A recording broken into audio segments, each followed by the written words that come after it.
Hello, everyone, and welcome to this fourth in our series of webinars that we started right at the beginning of the lockdown. And my name's Jimmy Hinchliffe. I chair the England and Wales chapter of the Institute of Operational Risk. And this webinar today is slightly different from the other three that we run. It's actually the second time that we're looking at operational resilience. Which pre-COVID was, I would say, the hottest topic for operational risk professionals, and certainly now is probably even a hotter topic. But today, whereas last time in the second of our webinars, we looked at things like, what exactly is operational resilience. This time is slightly different in that we are focusing on the IOR's response to the UK regulatory consultations on operational resilience. And we have Andrew Sheen, who drafted the response, and we have a great panel, and we have a great chair, David Goodyear, and I'm sure we're going to have a really good event. Before we get into that, and before I hand over to David, let me just quickly go through my usual introduction to the Institute, and probably a lot of you are very familiar with this, but the IOR was founded quite a long time ago now, back in 2004. It's the only professional institute that is dedicated to operational risk as a discipline, and you'll see the mission down there. 2019, we joined the IRM group, which is fantastic because we have a much greater array of members. And in terms of what you get for your money, for your £150, well, the key thing is events. So we commit as chapters to deliver at least 4 events every year. And this year, this is our 5th event. So we've done 4 of these webinars, and then we did the longer form event on risk governance. And we have a couple of more events at least planned for the rest of the year. So we should be around 7 or 8. In terms of what else, so we have a newsletter which we just recently introduced. All members should have received that, and you get access to the member section of the website, into which you will find after this event a recording and the materials from the webinar, as well as the access to the whole archive of webinars that we've done.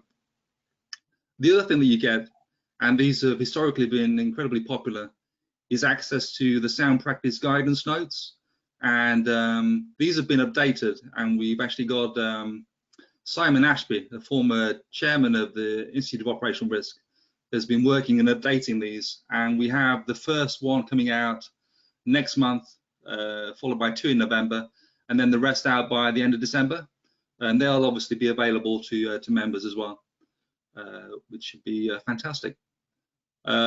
Just to mention very quickly, you've heard me talk before about the certificate in operational risk, which we launched in 2018. Again, this has been hugely popular, not just with operational risk professionals, but also with people in compliance, in HR, in audit, in a variety of other functions. It gives a really good grounding in operational risk management, and it's self-study as well, so it's incredibly flexible and very competitively priced as well. And that's a bit more detail on the certificate. Okay, so on that note, let me pass over to David Goodyear, who will be leading and chairing the event. Thanks, Jimmy. As Jimmy mentioned, I think we have an excellent panel here today. We've got Andrew, Eleanor, and Carolyn, who I'll ask to introduce themselves briefly in a moment. I think Carolyn may be having some problems joining, but we'll find out in a second, and if not, she's not yet on the call, hopefully.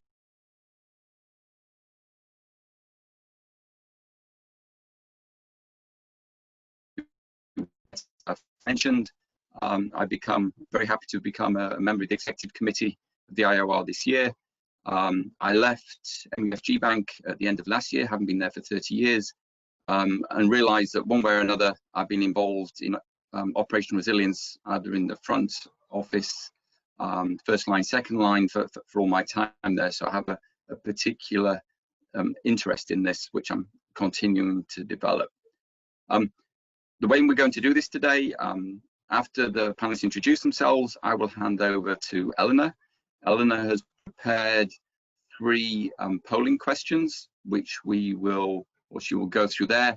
We will look at those answers and discuss briefly.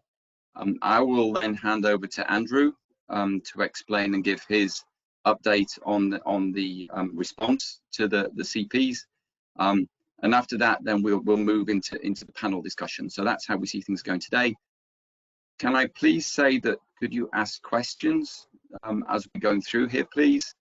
You have a question facility which I will be monitoring, and I will then be able to put those questions to the panel. So hopefully by doing this, we can make this a real live debate. So from that point of view, Andrew, could I just hand over to you first for a brief introduction, please? Thank you very much, David. So I'm Andrew Sheen. I spent about 10 years working first at the Financial Services Authority and then latterly in the Prudential Regulation Authority, where initially I was helping draft the op risk rules and latterly I was running the team that visited firms to supervise their operational risk frameworks. When I left there, I went to HSBC, where I was looking at the use of their operational risk framework. And then I did, after a couple of years there, I did 3 years at Credit Suisse, sitting between the operational risk team and the PRA and FINMA, the Swiss regulator. I was fortunate enough to be able to retire just over a year ago. And when I did so, I found I wasn't very good at being retired. So I set up a small company to provide training and help people with operational risk issues. I was fortunate enough to chair the England and Wales chapter for a while, and I now sit on the advisory council of the Institute. So thank you very much, David.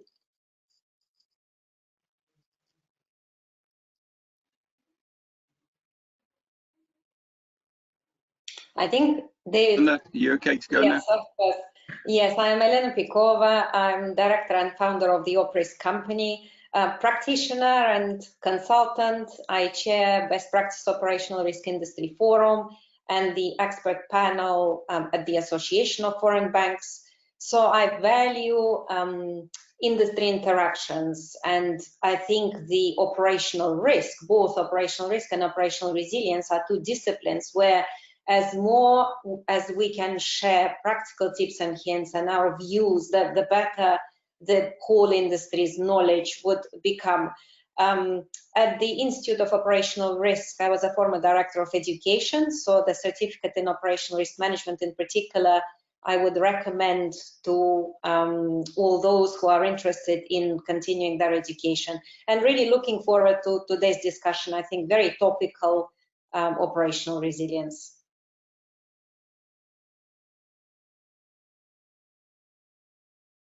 Thanks, Eleanor. Carolyn, are you on the line? I'm hoping so from the messages I'm seeing. Hi, David. Hello, everyone. I hope you can hear me all right. Nice to hear your voice. Beautiful, yes, and to hear your voice. Apologies, it might have to be audio only. I'm the operational risk manager at a large hedge fund based in London. I had the pleasure of working with Andrew at Credit Suisse, where I was responsible for the bad bank operational risk management. So all those activities that Credit Suisse decided no longer to do, which obviously from our perspective was quite an interesting set of activities. I'm also a lecturer for risk management at a university in Austria, and I really bring the how will this impact practitioners, how will we deal with this in the day-to-day perspective to this panel. Excellent, thank you. So as Jimmy and I have both said, I think we have an excellent panel here that will give very interesting views on this. So Eleanor, hopefully Jimmy is managing to hand control over the screen to you, which I can see is happening. So could you maybe talk through how this will work, please? Yes, of course. So before we move with the presentation, I think let's do a quick view of what does the audience think. So there are 3 questions. We'll use Mentimeter. So Mentimeter with your phone, if you type on Safari www.menti.com, you can see at the top of the page.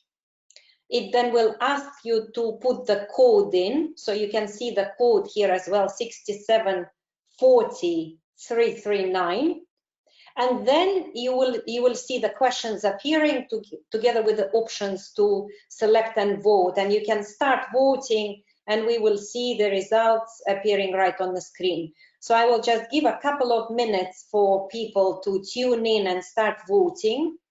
I think the first question is a quick sense check of where we are as an industry. What's the progress? Have the firms started addressing the whole topic globally? Is this just the UK entity that is leading it simply because in many other jurisdictions, especially impact tolerances as a concept is not yet there? Or is there sort of small progress or not started at all? So thank you, I can see you're voting. We'll give a few more seconds to allow all of you to do the vote.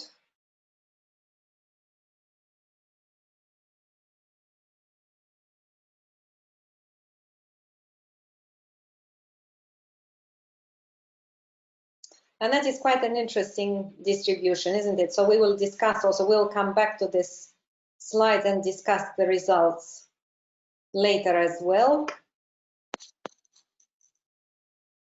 So maybe just a few more seconds before we move on to the next slide. If you vote with your phone, you can also vote with your laptop on Safari, so whatever is more convenient. I find phone is quite easy to use if you have it with you.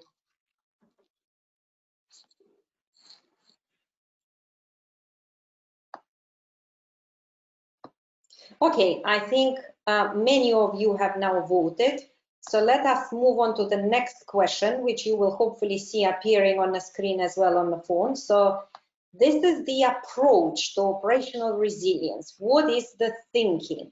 Is that a separate framework that the organization is created?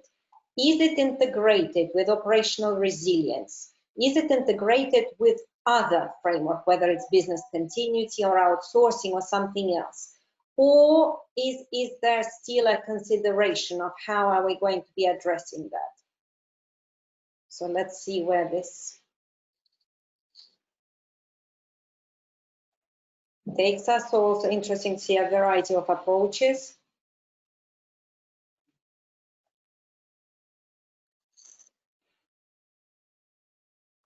And a few more seconds. Okay, again, I think majority have voted. Let's look at the last questions on who is then in the lead. Is that first line, especially if it's an SMF function, is it a COO? Or is that the first line, but not the COO, so in some other first line lead? Is that the second line risk? Is it joint? And again, that very much depends how organizations approach operational resilience. That would be interesting to see even within the audience today, what is the approach?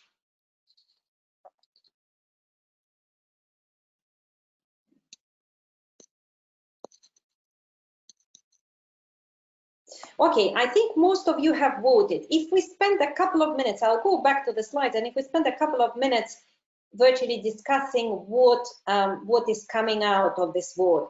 So progress in operational resilience implementation, quite interesting, I think, comments. So majority have made a good start. Some are progressing from a UK entity perspective, and I think minority are looking at it globally. So Andrew, if I come to you to commentary on what is your view on how this perspective is reflecting on the progress? So I must admit, I'm pleased to see that so many people have started this process, and I'm very disappointed to see that some haven't started at all. Given that we're currently going through a pandemic, I think everybody must have some sort of operational resilience process in place. It's interesting to see that it's being progressed where it's being progressed, and people have expressed a regional bias. It's been for UK entity, because of course one of the things that we've seen is that the Prudential Regulation Authority, Bank of England and FCA have been the people that have led this process. So not surprising to see the kind of UK entity taking quite an interesting role. Quite a lead indeed. And then the second slide, approach. So one of the, I suppose, key discussions, Jimmy, that we are having, whether operational resilience will result in the same situation as we had with conduct risk, where a separate framework is being created, and then unfortunately you have to manage operational risk, and then there is a separate conduct framework, separate resilience framework, although they are all interlinked, but it's the challenge of these frameworks. And I think it is really pleasing to see that the majority are looking at integration of operational resilience with operational risk. Nevertheless, there is an emergence of separate frameworks, and there's quite a lot that are still considering. So Jimmy, what is your view on how this is reflective of how this poll, what this poll is telling us? I think in some ways that's quite encouraging, and certainly when Andrew comes on to talk about the response, you'll see that in our view this very much needs to be something that's fully integrated, where you're actually using the operational risk framework to deliver on the outcome of operational resilience. So it's good that there's quite a resounding number who are taking that approach, although equally there are obviously still quite a number who are still considering. So hopefully today's webinar will help to shift people from the still considering into the integrated column.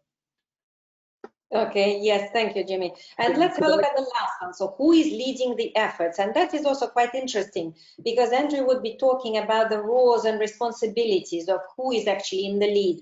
And what is interesting to me from this poll perspective is, again, the variety of the approaches, that the SMF24, probably where the responsibility sits, it's not surprising to see that the first line COO is taking the lead, but then at the same time, the second line risk, especially if it is operational risk and resilience, second line organization, then I would also understand where the leading efforts are coming through. Jointly, in my view, is almost a best type scenario, because there is a perfect marriage of first and second line skills in leading this. But let me also ask again for any commentary. Andrew? So I'm really pleased to see this. This is one of the issues that we're going to discuss later on. I certainly have concerns about the way that it's being presented by the regulator or by the UK regulators, and I'm pleased to see that people are developing this jointly, because I think then when we'll get to a slide later on which effectively allocates tasks within the resilience framework to both the first and second line, and they will need to work jointly. So this is encouraging to see. Perfect. So we've completed the poll, and Jimmy, we can move back now to Andrew and the slides.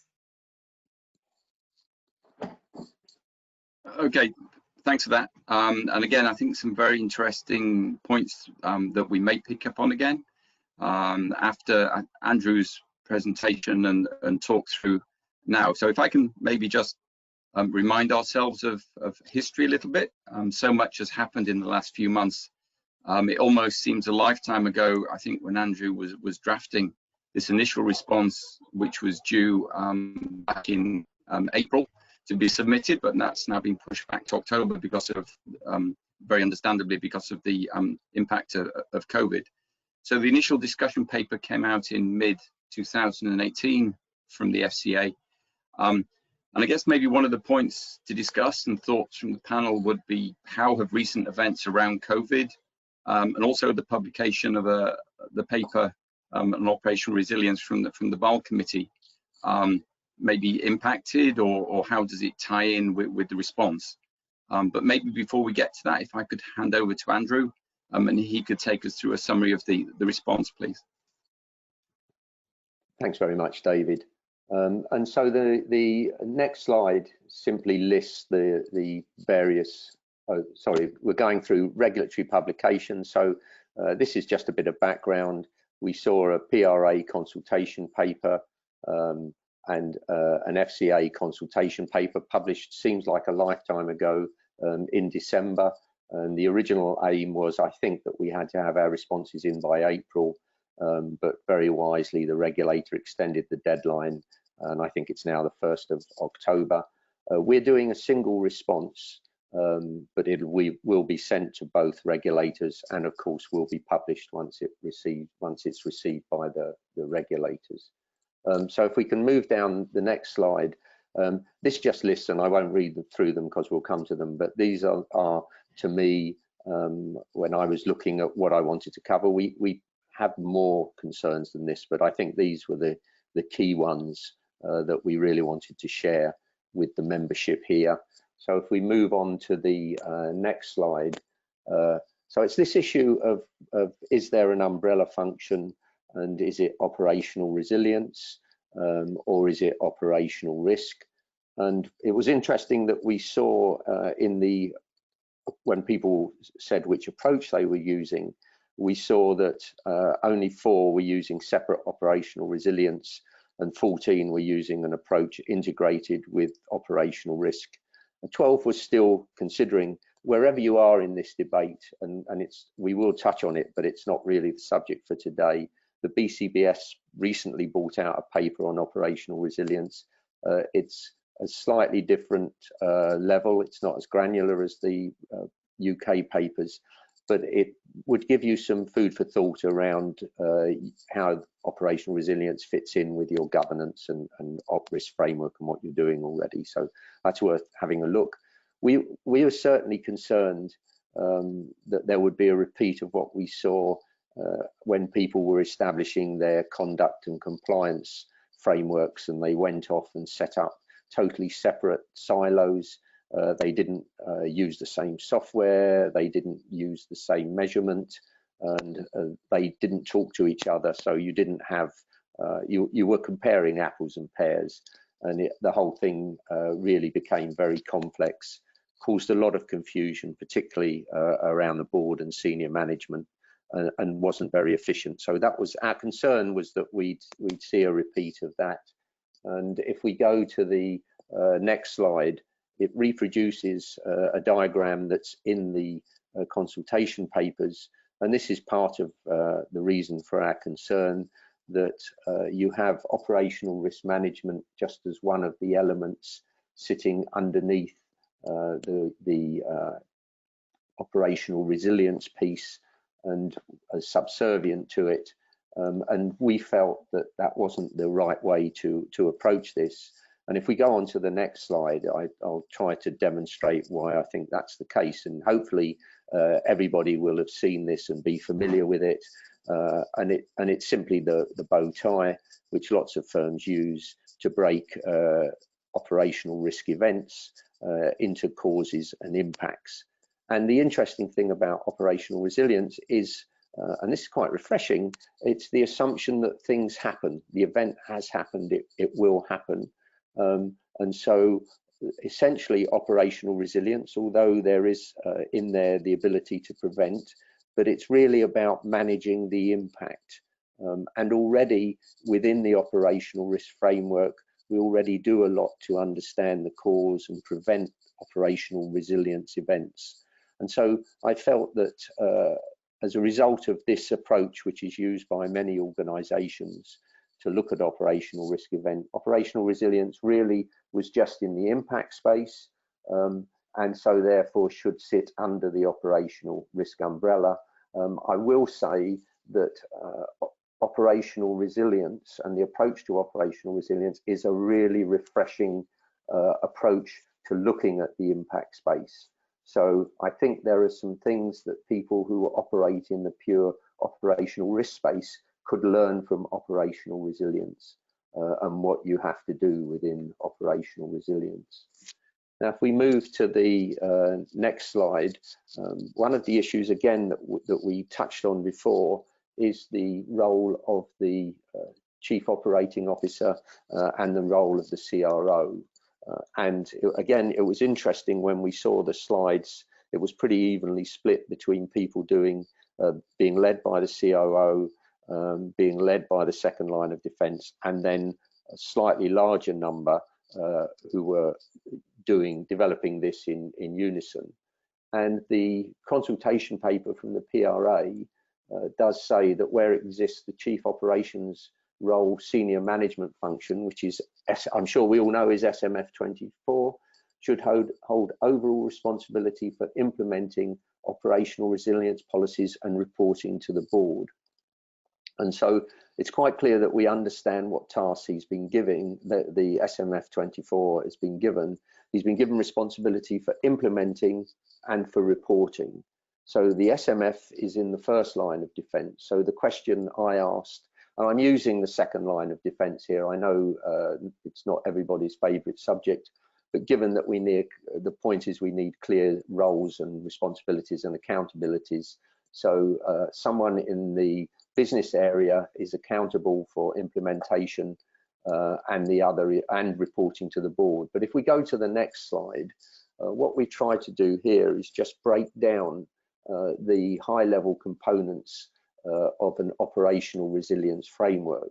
And so I feel that the SMF 24, the COO, should be responsible for identifying important business services, for setting the impact tolerances, for making sure that firms remain within tolerance, and for doing the mapping and the scenario testing and the board governance. And by board governance here, I mean reporting to the board, but the board also has a role for approving various elements, which would also capture the SMF4.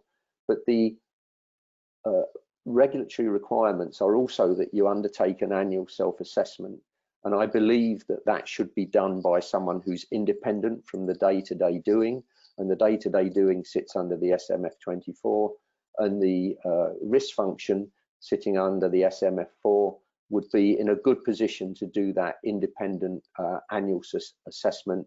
It's part of, and I hate the term and I'll apologise for it, but it's part of that oversight and challenge process. And also, if we look at the operational risk, how it works is the second line of defence or the risk function draft the policy and it's implemented elsewhere in the organisation. So I think that the risk function should draft the policy and, as I say, exercise oversight and challenge. But the reality is, as I say, as I'm pleased to see in our slide, that really these two groups need to work together for the benefit of the firm. If we move on, my third concern is what happens if you get a firm that's regulated by both the Prudential Regulation Authority and the FCA. And in the consultation paper, it says that firms could have two impact tolerances. One considering financial stability, safety and soundness and policy holder protection. So that's the PRA objectives, and the other, the FCA objectives, which is reference to consumer harm and harm to market integrity. I think having two impact tolerances and not being clear if one's subservient to the other, I think firms will find that very confusing, and I don't actually think that it's very helpful. And so I think that that isn't desirable going forward. Moving to the next slide, one of the great things about this, having sat in the regulator and attempted to draft these policies and these consultation papers, and it is incredibly difficult, and it's difficult enough if you're just working in the FSA or PRA to get agreement within the organisation. But for the PRA, FCA and Bank of England to work together and produce these papers, and for them essentially to all be on the same hymn sheet, singing from the same hymn sheet, although with a slight difference caused by their objectives. I think it would be really good if that could be carried forward to who undertakes operational resilience reviews, because my concern is that a firm who is dual regulated will have a visit by the FCA and then a little while later a visit by the PRA. They're all going to ask very similar questions. There are going to be some that don't overlap, but they can still ask those. And And so I think there would be a benefit in terms of effectiveness and efficiency if the regulators undertook joint operational resilience reviews.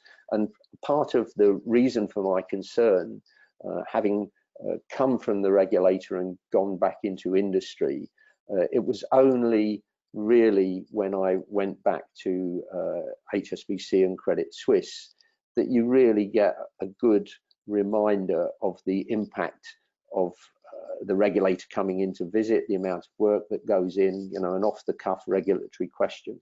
So I think that conducting joint reviews would certainly be very effective and efficient, both for the regulator and for the firm. So my next point of concern is a very interesting one, and people may not be aware of this, and it is that in the documents they talk about, the regulators talk about firms taking ownership of their operational resilience and to make priorities on the impacts based on the public interest. And this is an unusual concept, and I'm not really sure what it looks like in great depth. So if you, in order to spend money on your operational resilience, you were deciding to close branches, you're a multinational clearing bank, and you were deciding to close branches, does that go against the public interest?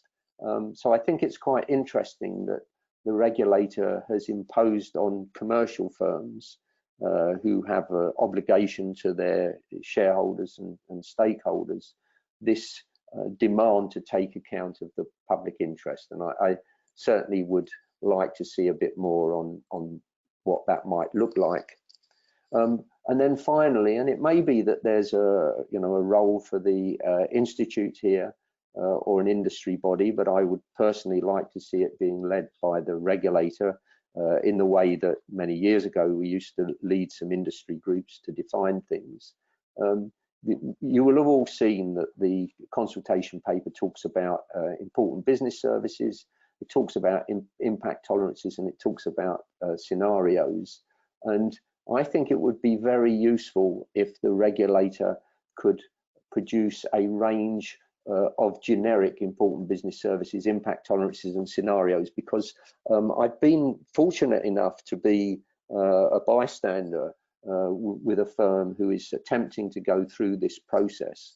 And it is incredibly difficult, and I don't think until you've tried to do this, you will fully understand how difficult this process is.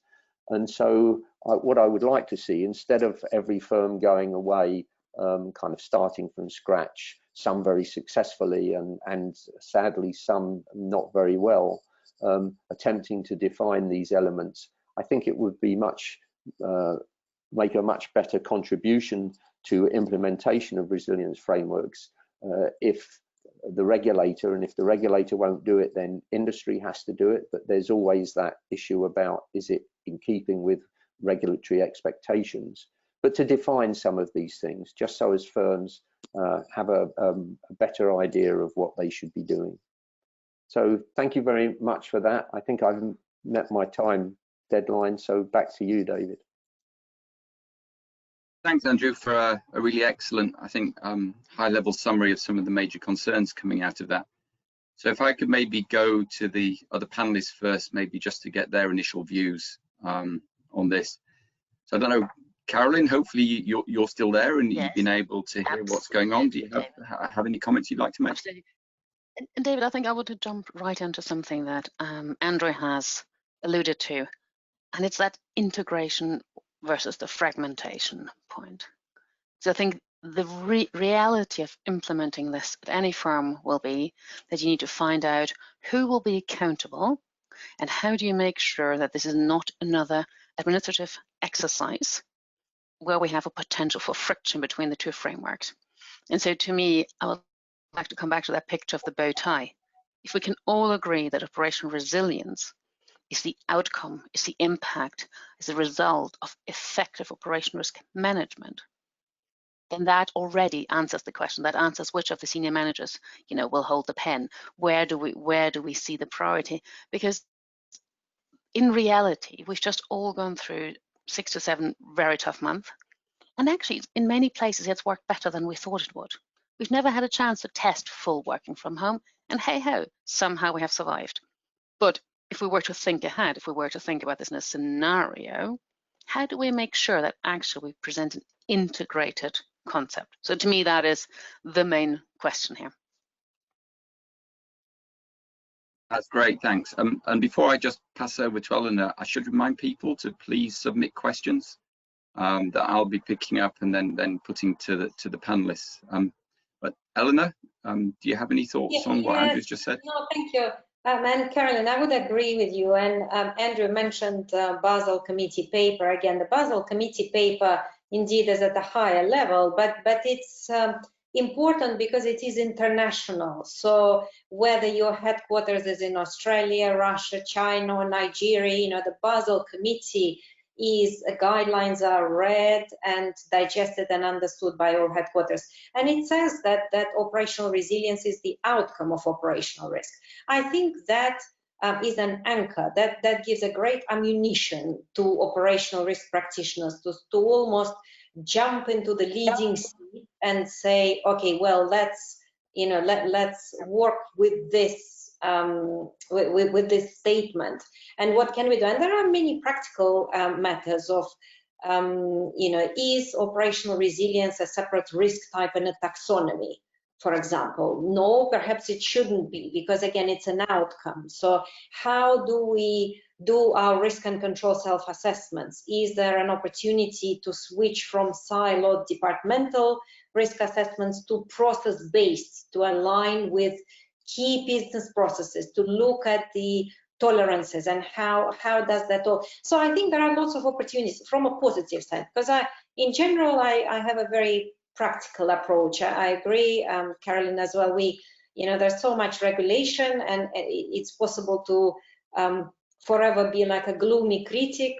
Yet again, regulation we have to deal with. But from a practical perspective, what are the positives, and what can we address as operational risk practitioners, and address collectively as well with the first line and with the industry?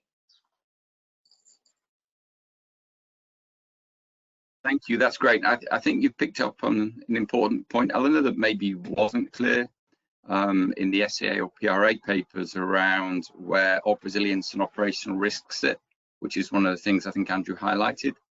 I think looking at the BAL paper, as Andrew's mentioned, it's at a higher level, but it certainly does appear to endorse the UK approach. I mean, I think as you've just said, it then very helpfully clarifies where op resilience fits within, I think, the risk umbrella. So hopefully that will be the way forward. I think also, as kind of Jimmy was mentioning in his reply to a question earlier on. So Andrew, maybe if I could just come to you, if I may. So given the events of the pandemic, plus maybe the BAL paper, do you think there's anything that really needs changing in the response that's to be submitted to October, or it's still pretty much ready to go? I think when you look at these papers, I was having a conversation with someone this morning, and of course it's typical with regulators. I mean, and it's not criticism, because this is just the way they operate. The UK had more of an impetus to do something about resilience, because there sadly was some events. And so I would read, if I was coming fresh, I would read the two papers, the BAL paper and the UK papers, in reverse order of publication, because I think the BAL paper sets out very clearly high-level things like the organisation. So it talks in there about leveraging respective op risk functions. It talks about business continuity. It talks about using existing governance. So what it's saying, what Basel is saying is you need to do this. You need to identify and resolve operational resilience issues. And this is, a lot of it saying this is how you should set yourself up to do that. And then if you read the BAL paper, you'd then be asking the question, so what exactly does that mean? What do I have to do in order to achieve these various principles? And that's where I think the PRA paper fits in, because it then becomes more granular and talks about how some of these things are done, and has that kind of 7-stage process. So I think read in conjunction, I think they're very useful. I am slightly concerned that there is some ambiguity in the UK paper around things like the relationship with the op-risk function and the relationship between the COO and the CRO. And so I would like to see the UK proposals adjusted to bring them more in line with the Basel Committee proposals, where there is some clarity in the Basel Committee, because of course Basel becomes the benchmark, as Eleanor said, becomes the benchmark.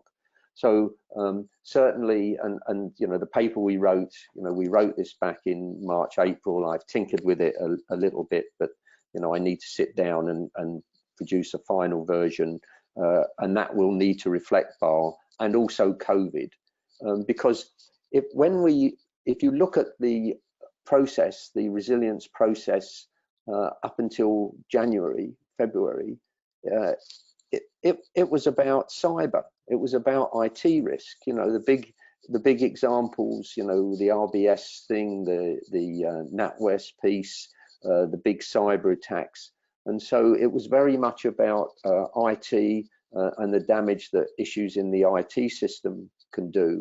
And there was virtually no mention at all of other resources. I mean, you had to go away and map your resources, but the fact that you might suddenly find that your staff simply can't get into the office was something that wasn't really taken into account. So I think COVID has done a couple of things. One, of course, is, you know, anybody who doesn't think operational resilience is important has been lucky enough not to have lived through the last few months.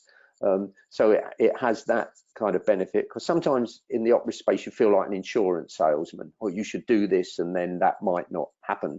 But we've had this major event. So firstly, you know, one of the impacts is that we've had the event, and the other is it's widened the lens through which we look at operational resilience issues. So it's not anymore just IT and cyber. Thanks, Andrew. And I think you raise a really good point there. If you read the Basel paper first and the FCA second, actually that's a really good way of doing things. Several questions have come in from the audience. So maybe Carolyn, I'll address this first one to you, as it's to do with kind of a fragmented view. So it's saying, how can we avoid a fragmented view of resilience without being overly prescriptive around the approach to setting impact tolerances?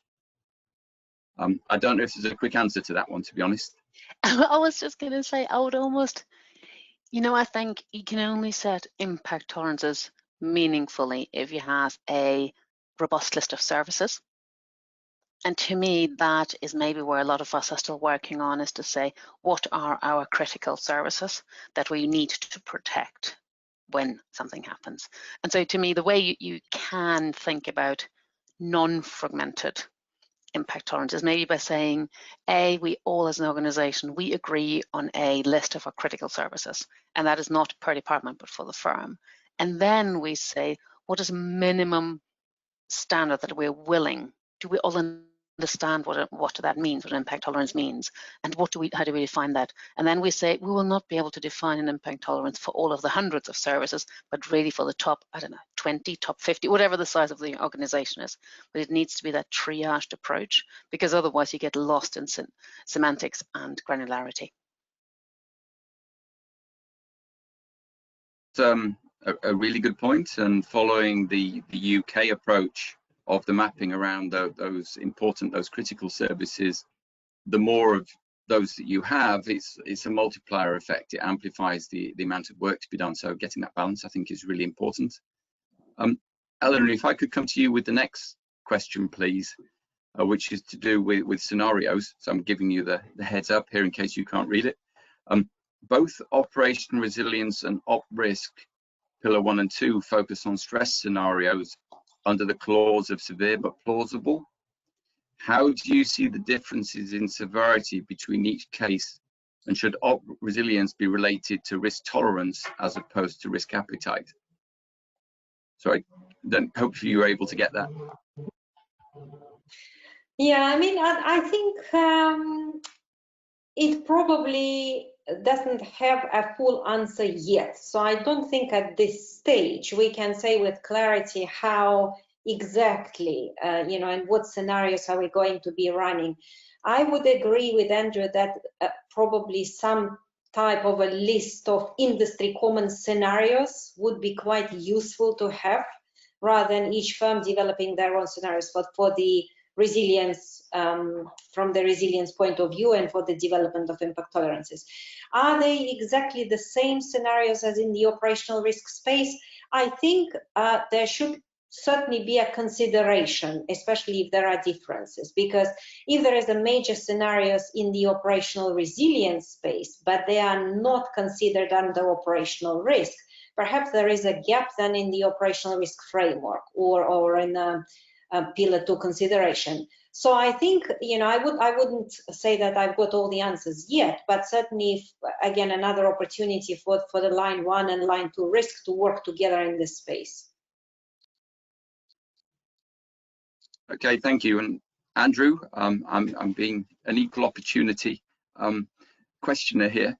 So this is kind of a related question. I think Ellen has partly touched on this, but it's saying, I'm interested to hear the view of the panel on resilience scenarios versus operational risk framework traditional scenarios. What overlap, if any, will there be? And also, how do you differentiate practically? Okay, I mean, I think Eleanor has partly touched on this in as much as there should be some overlap in scenarios. So if it's a major operational resilience scenario, and let's forget about COVID for a moment, but it is some failure of my IT system, then I think that should be present in your op risk scenarios, because you should be putting capital aside, but also it's a resilient scenario. One of the interesting things is that often when we do op risk scenarios in firms, they're really just used in order to generate a capital number. And I think that's a big weakness when that happens. Resilience certainly adjusts that focus a bit, because resilience scenarios aren't about how much capital should I set aside, it's about what action should I take in order to mitigate. So, you know, and what controls might I amend. So I think this is one of the areas where I think resilience can make a major contribution to op risk scenarios. But the other thing I think is that if you're doing your operational risk scenarios, then however many scenarios you do, and there is no magic number, only a proportion of those will be a resilient scenario. Whereas resilience, I would expect there to be a lot more scenarios. So there's more concentration in the resilient scenarios, and so there would be a reasonable spread of resilient scenarios. And yet, if you're talking about your op risk scenarios, you know, only 1 or 2 of those might be the resilience ones. But you know, this is a good opportunity for you to leverage off different bits of the op risk framework. So you already have a team of people who are running op risk scenarios. They understand how to deal with biases. They're used to getting people together and facilitating meetings. So, you know, why not use them as the group for your resilience scenarios? But do recognize that there may be some key differences in the number of resilience scenarios that you're running, and maybe what you're getting from them. I think that's the way to look at it. Okay, and I think that all makes excellent sense. I've got David, hopefully. Can I jump right in there? Something I feel about quite passionately, and to think what Andrew just said. When you normally sit down in banks, particularly, you sit down to generate a capital number, but actually maybe what we can all get out of this, that we use those discussions to strengthen our control framework and to strengthen our forward-looking mitigation actions. And that, to me, is where the overlap is beautiful. And that's what the value add comes from in this case, is that you actually extend it. Rather than coming up with a number, you come up with something that makes you stronger going forward. Yeah, I think that's a really good point. And can I just ask one question? I'll have this an open question to the panel for maybe somebody to jump in on, and hopefully it's a shortish answer, because I'd like to get on to an interesting question on taxonomies in a second. It's saying, should non-regulated business entities be included in assessments if they represent a significant part of a bank's business? Any volunteers for that one? Doesn't this get back to the important business services if you're looking at it from a prudential regulation and FCA approach? So if you've got non-regulated business entities that are a key part of your important business services and the way in which those are provided, then they certainly should be included. Yeah, I mean, the kind of quick way of looking at that is, how embarrassed would you be if you hadn't done it and something happens? You're going to have an interesting discussion with your regulator. And I think it also goes to the use test, because I think the last thing we want to do is to implement something just because it's a regulatory paper. I think it needs to be something useful that the organization is doing for its own purposes primarily, and yes, secondly, also to comply with the regulation. But if there is, you know, there are some important parts of the business and they can become even better by understanding their dependencies, by setting some impact tolerances, then I think the answer to that is quite obvious. Okay, that's great. So we've got about 5 minutes left, and maybe a few questions to go through. Let me try and say this one clearly. So on the point of risk taxonomy, an outsourced internal auditor has suggested this was added as a separate risk category. As head of operational risk, I do not agree this was necessary, as operational resilience is an outcome and should have just been under operational risk. What is the panelist's view on this? So my view I'll on just go back to the taxonomy, beginning. yeah, I think on taxonomy, my view is quite straightforward, that operational resilience is not a separate risk category. So if we've got people risk, legal risk, regulatory, whatever it is, whether we follow Basel or own taxonomy categorization, that is not a separate risk category. It is an outcome. Therefore, it either is you know, a flag, or can be put on other risk types to collect from a reporting perspective and risk identification the resilience items. So I think I would strongly suggest that it does not end up being a separate risk. Yeah, I agree, Ellen, and it comes back to the bow tie. You know, if you've got, you know, I don't understand if you put operational resilience as a separate taxonomy. I don't understand what the event is. The event is that your IT system failed, and as you say, when you're looking at resilience, what you're doing is managing the impact. So yes, I would be very concerned if you had resilience as a separate taxonomy category. I agree. Thanks. And again, I completely agree. And this is maybe leading on to a similar type of question. And I think these are really good questions, because these are practical, whether it's a difficulty or not, but certainly a practical approach that people are looking for. So this question is, should there be a separate RCSA for op resilience, or integrate it with existing op risk RCSA? Carolyn, I don't know if you've got a particular view on that one. I would maybe ask the question the other way around, is if you imagine proposing to your head of department, to your business contact, to say we're now going to run a second assessment cycle, what is the immediate response to that? And I think the immediate response will be, what on earth are you thinking about? So I think it's almost our job to think about a way of integrating this, and it's our job to help articulate this in a way that you can run it as one process. You might have to vary what questions you ask. You might have to vary how you ask them. But I think Andrew pointed this out in his response. When you had a separate compliance assessment to an operation risk assessment, you would ask the same questions in a slightly different way. People really did not appreciate that, and that was not helping it become a value-add exercise. So I think it ought to be one. That's great, and I think there's a consistent theme coming out from the answers and also the questions that have been asked. Maybe the last minute, so this might be a little bit difficult to answer, but what kind of considerations would you take into account when defining critical business services? I don't know, Eleanor or Andrew, do you have something you'd like to say on that in the next 60 seconds, please?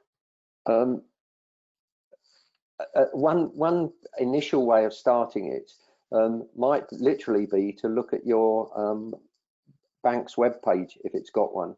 What are the key services that you're advertising? But you also need to think how you define your business services. You know, is it by customers? What's the metric that you use? So a quick answer on.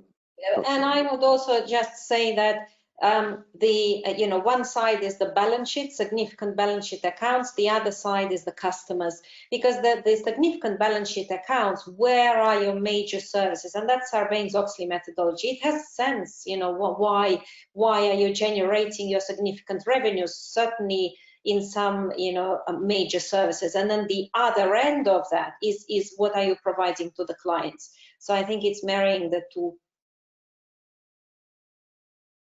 That's excellent. I think we are virtually out of time. We haven't actually managed to get through all the questions, which is quite refreshing.